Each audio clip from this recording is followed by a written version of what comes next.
একটা মেয়ে ধর্ষিতা হয়েছে, এজন্য ইসলাম দিয়ে যদি আইন কায়েম করা হয় 24 ঘন্টার আলটিমেটামে সব বিচার হয়ে যাবে, যেরকম ঠিক কিনা? আর কোন ধর্ষক বাংলার জমিনে জন্মাতো না, চিল্লায় বলো ঠিক কিনা?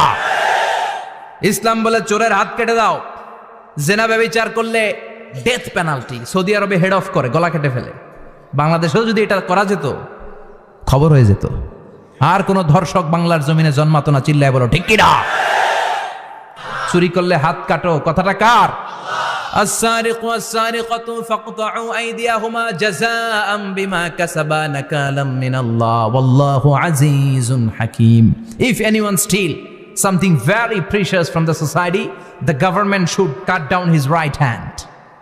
দামি কিছু চুরি করলে, এটা সাক্ষীর দ্বারা সাব্যস্ত হলে গভর্নমেন্টের উচিত তার ডান হাতটা এক কোপ মেরে কেটে দেয়া। কার কথা?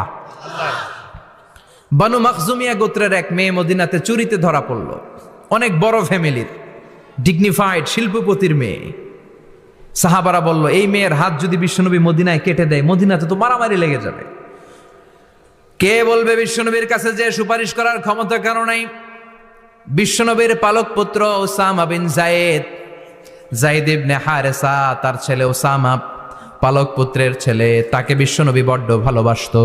তার উপাধি হলো হুব্বু রাসূলিল্লাহ, বিশ্বনবীর ভালোবাসা। সবাই বলল, উসামা, আমরা যে বলতে পারবো না, তুই যে নবীরে সুপারিশ কর। ও নবী, যদিও চুরি করেছে মেয়েটা, সাব্যস্ত হয়েছে, কিন্তু আপনি মাফ করে দেন, হাত কেটে দিয়েন না। উসামা যে বলে, নবী হাত কেটে দিয়েন না। বিশ্বনবীর চেহারাটা আগুনের গোলার মতো লাল হয়ে গেল। বিশ্বনবী বললেন, উসামা, এটা আল্লাহর আইন, সুপারিশ করার সাহস তোর বুকের ভিতরে দিল কে?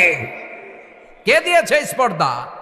লাউ আন্না ফাতিমা বিনতে মুহাম্মদ সারাকাত লাকাতা মুহাম্মাদুন ইয়াদাহা।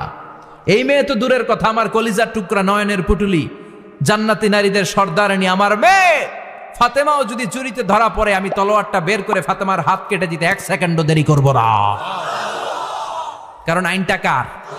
চিল্লায় বলেন কার? এজন্য বাংলাদেশের চুরি চামারি আছে না নাই? হাজার হাজার কোটি টাকা উধাও হয়ে যায়, আছে না নাই? যারা এই চুরি করবে, হাত কেটে দেয়া হবে। বাইতুল মুকাররমের স্কয়ারের সামনে হাত কেটে দেয়া হবে। আর প্রতিটা চ্যানেল লাইভ ব্রডকাস্ট করবে, এটা সরাসরি সম্প্রচার। আমরা সবাই দেখবো কেমনে চোরদের হাত কাটে। এই নিয়ম যদি করে দেয়, দেশে আর চোর খুঁজে পাওয়া যাবে? কথা কন। তবে এই চোর লাউ চোর, ডাইল চোর, মুরগি চোর না, যারা 1000 কোটি টাকা মেরে দেয়। এক সিগনেচারে দেশের 10,000 কোটি টাকা নাই, চিল্লায় বলো ঠিক কিনা?